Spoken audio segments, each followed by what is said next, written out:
In this video, I want to talk about the Fed and the stock market. For those of you that have followed some of my other videos where I track my economic indicators, you'll be very familiar with the fact that I use those indicators to help me decide, where we are in the business cycle and how I should be making allocations to my investment portfolio. However, since 2008, the one indicator that is very, very hard to ignore when it comes to predicting what the stock market is going to do is indeed what the Federal Reserve is doing in terms of their fiscal and monetary policies. So this video I want to share exactly that, how the Fed actions have tracked against the S&P 500, where we've come from, where we are today, and why I think this is probably one of the most important things to watch. Certainly these days with the quantitative easing and unlimited bond buying that the Fed is currently doing. If you are new to my channel, my name is Jared Ayers. I'm a CFA charter holder, and I've been managing my own money for over 20 years. I've created this little channel to share with anyone who's interested the thought processes, techniques and strategies I use to navigate the larger markets. So I hope you enjoy. So before we get into exactly how the Fed actions track the S&P 500, I want to just take us through a little bit of how the present compares to the actually not so recent past. Once upon a time, deficits actually were considered a bad thing. I think the U.S. government, as well as other governments, would make a point of trying to balance the budget and even reduce the overall debt load, creating maybe even a surplus in their annual budgets. Broad-based fiscal policy. So I mean, when I say that, I mean spending on things like infrastructure, human capital, innovation, and those are priorities of governments, particularly in the U.S. Back in the day, monetary policy was actually effective. So, when things were difficult, the economy was slowing down. Interest rates weren't that low, so governments, particularly the Fed, could actually reduce interest rates by several points, and that would be enough to kind of stimulate things again and get things moving again. So again, not too long ago, but still maybe a distant memory for some. At the same time, interest rates, of course, could rise. So when things were heating up, the Fed and other governments could actually increase interest rates at a fairly steady clip and not disrupt growth, not put too much pressure on the economy, of course, until they put too much, and then it would kind of go the other way as the cycle happens. And when things were good, everybody seemed to prosper, from Main Street to Wall Street, etc. But when things are bad, often it was the foolish people or companies or financial institutions, etc., that got punished. So, the old adage, a rising tide lifts all boats, but when the tide goes out, you can see who's been swimming naked. Comes to mind. I think both of those are actually Buffett quotes, but nonetheless, decent words to live by, and at one time or another, actually fairly true. In today's reality, however, and when I mean today, I mean, in the last, 12 or so years, I think it's become a reality that deficits are a fact of life, that we have to continue to live in deficits, and that meaning, at a personal level, at a corporate level, at a sovereign level. It seems to be, whether you're looking at pension funds, etc. I mean, it just seems to be a fairly common thing nowadays. In terms of monetary policy, particularly in the U.S., tax cuts seem to be the only real fiscal policy that politicians seem to want to talk about. That broad-based spending on infrastructure, human capital, innovation seems to have gone by the wayside or forgotten about for some reason. Even though I think that broad-based spending does actually benefit economies at large. I mean, when governments put people to work basically on major infrastructure projects, for example, or raise standards in terms of education, I think the entire economy does prosper. But for some reason that narrative just doesn't seem to exist right now. At the same time, monetary policy not very effective. We've seen that since 2008 for sure. Reducing interest rates to zero or basically negative rates on a real rate basis when you factor in inflation really doesn't do anything. So then of course you're leaning on quantitative easing and other monetary policies to try to boost things, but again, not nearly as effective as they once were with a pure interest rate environment where you could just lower rates and stimulate the economy. At the same time, interest rates cannot really rise. So we've seen a little bit of an interest rate increase, probably from 2016 on, but quickly saw that reverse here in 2020. But they were reversing and sliding down even in 2019. So just not able to kind of get the ball rolling in terms of the economic growth.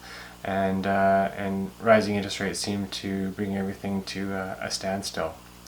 When things are good now, they're good for the rich. Now, when I say the term "the rich," if you are watching this video because you own stocks or bonds in the markets, then you are considered the rich.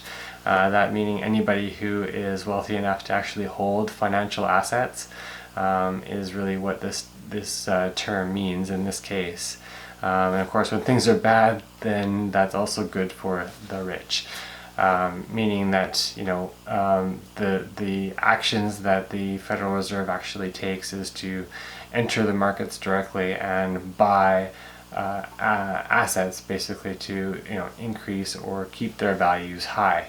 So that is kind of what we're seeing today, broadly speaking. Not great, in my opinion, especially considering I think nice balance that once existed in the economy, not just in the U.S. but globally as well. So that brings us to kind of the premise of this video, and being that the Fed really does equal the market, and by market I mean stock market, but certainly bond markets as well. Since 2008, quantitative easing and bailouts have focused on the stock market. So they haven't really, they've gone into banks, they've gone into other major corporations, General Motors, Ford, others that needed bailouts in the 2008 time. I mean, certainly, the most recent COVID-19 pandemic has created some stimulus that has found its way to individuals and small businesses, but not nearly to the same extent as, again, they've gone to major corporations in terms of buying their bonds, etc. So just interesting to see that. Wall Street has pushed, I think, the idea that the stock market health does equal economic health, and I think based on their actions, even though they don't want to admit it, I think the Fed has bought that line of thinking. So again, they may say, "Oh, no, this is what we want to do," and certainly in this most recent pandemic, and the whole sort of economic shutdown that ensued, I think they didn't have much choice but to take the liquidity actions they've taken, but at the same time focused on what will preserve the stock market, or the markets are rising, so that's a good thing, or it's bouncing back up, which is a good thing. Not really, I think, focusing on the traditional economic indicators, or at least those aren't the headlines that are being talked about at this stage. In 2008, why did the money go to large banks and corporations? Why didn't they go to individuals? I mean, we had a lot of people that lost their homes, and so at the end of that, all they were left with was no home. Whereas other highly leveraged, institutions and large corporations, taking massive risks, unchecked, unhedged, regulated for the most part, were allowed to take billions of dollars in bailout money. Should that be the case? If historically looking back again, if that was a different time, then sorry, you're out of luck if you lived beyond your means or you took on too much risk relative to what you should have been taking for the type of business you were in. Again, just pointing that out, not saying that's necessarily it should have gone to individuals, but at the same time, why did one group deserve the bailout more than another? Not sure. But just an interesting observation for the times that we are in today. So I do then want to take a look at exactly what the Fed has done in terms of adding assets to their balance sheet, which is basically how they are achieving the liquidity they're gaining in the market. And to do that, of course, that means buying assets, bonds mainly, and putting it on their balance sheet. Of course, they're having to do that by effectively printing money, but it's just an amazing, I guess, parallel that you'll see here between the Fed's actions and the actual stock market performance. So as mentioned, I wanted to take a look at exactly how the Federal Reserve balance sheet has tracked the S&P 500. Now, for those that are new to this, here's on the left here we have the S&P 500. It's in the orange line there. In the blue is the Fed assets representing their balance sheet holdings. On the right here you've got the scale that is associated with that blue line. This is in, it says millions of course here, but because these are millions, that basically means that is in trillions of dollars. So as you can see, kind of trending here, and this goes back to 2002, that's where I could find the data, but this kind of is far back enough to show the idea. So you can see slowly adding assets to the balance sheet in a fairly steady state, approaching $1 trillion there in 2008. Then of course the financial crisis hit, and immediately the stimulus and the quantitative easing, bond buying ensued. So that took it basically from $1 trillion up to $2 trillion or just over that. And you can see kind of the trend, of course, in the market. When that happened, of course, the corresponding activity in the market basically turned around. So I think this happened right around the end of 2008, and you had basically March of 2009, the market started to correct. Now there's a few other things in that period that happened that also helped turn things around. Some accounting standard changes actually that were part of the issue with how banks recorded assets on their balance sheet was kind of reversed and turned around at the same time, but that's a bit of an aside. Basically though, I mean, you can see that stimulus really had an impact to lift the market up. You can see sort of, the trends here as easing increased, and then kind of leveled off. You can see the trends in the market almost doing the same thing. It's actually really crazy to watch, but basically every time you see easing level off, you can see the stock market kind of dip down, and then of course things may be coming to more of a natural climb, but of course when easing started to really increase kind of through 2012 through about 2014 there, you can see the market just climbing straight up. At that point, I think around 2015, the Fed started to say, "Ooh, wow, we're up to $4 trillion here. Maybe we should just back off a little bit and start a plan forward on how we're basically going to think about reducing this." So they kind of came up to a steady state. This would have been some buying through this period as you have securities maturing. There's kind of a replacement cycle that goes on. But you can see, things are kind of heating up in the economy. Okay, maybe things climbing up there past 2015, 2016, 2017, and then when the Fed decided to start a program of basically divesting those assets they had originally put on their balance sheet, you can see that activity, which I think was kind of around end of Q3 2018, basically you saw the run up there in the stock market followed by the big dip. That was the sort of December 2018 correction, as they say, corresponding again with that Fed activity. Now, even before COVID or anything else, this sort of trend down started to reverse itself. So again, they started to realize, I think, really that there was a liquidity issue in the market. So the demand for dollars was exceeding supply. So they had to basically start that. And of course, once COVID hit, the hammer hit the floor, and quantitative easing was marked as unlimited. So that's where you see that needle point just skyrocket there, going for nearly 4 trillion up to 7 trillion, and it's still basically on a trajectory upwards, with the Fed committing that there's endless amount of support they can continue to give.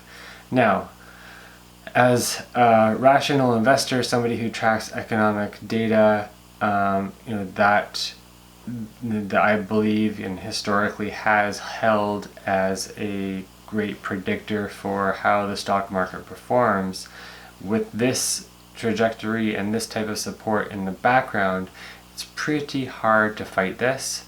So even if I know, amid this COVID-19, the economic shutdown, everything that's going on, even though I know everything's falling, it is so hard for me to bet against this type of activity. This is an extremely powerful offensive, basically, on the part of the Fed to counteract what's actually going on in the economy. And until this shows some sign of subsiding, reversing, slowing, anything, it's going to be a real challenge to fight this. It's going to be interesting to see how high it goes, how big the balance sheet gets. When they're saying it's absolutely unlimited, then technically the sky is the limit.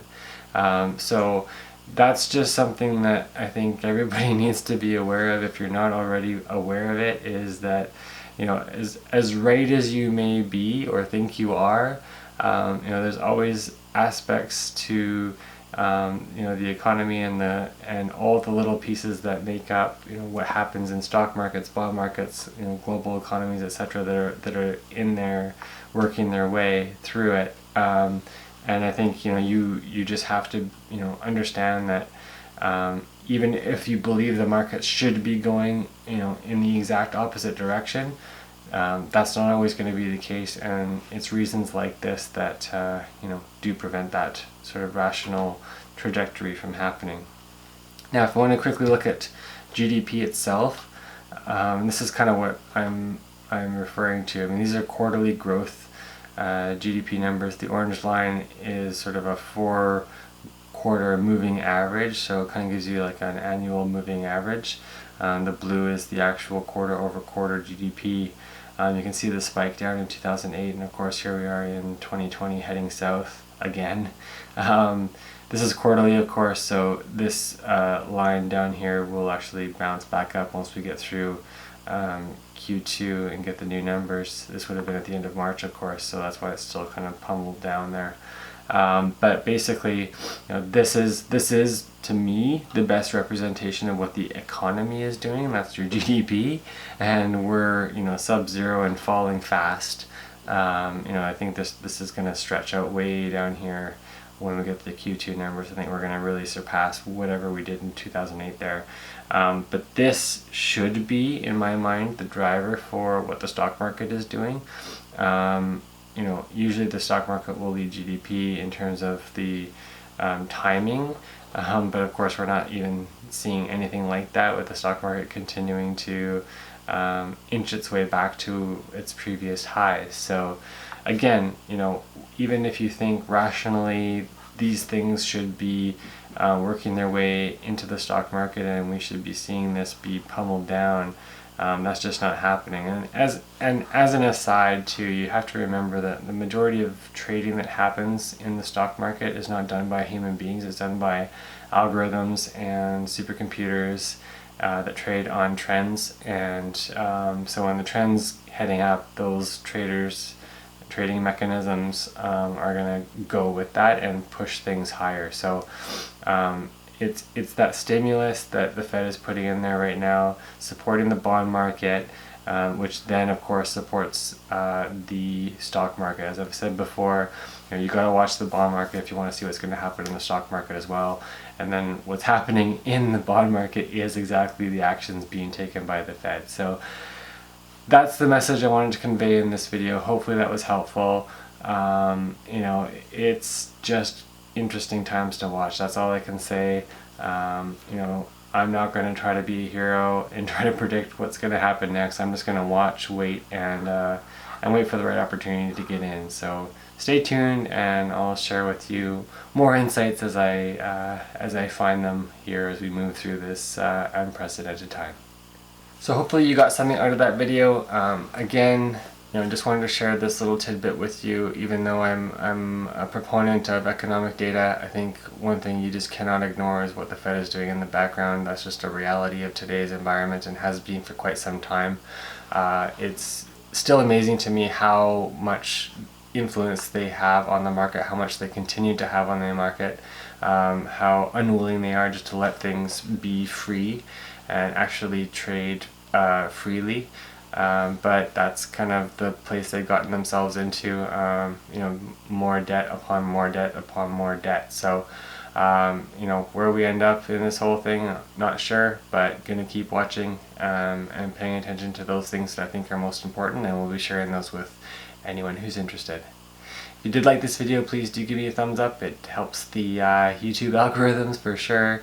If you're not yet a subscriber but want to see similar content going forward, then by all means hit the subscribe button. If you want to share any comments or questions you have with me, please do so in the comment section. And of course, always, if you want to suggest any types of videos, themes, etc. that you want me to cover going forward, then please let me know as well. Until next time, stay safe and healthy, and thank you very much for watching.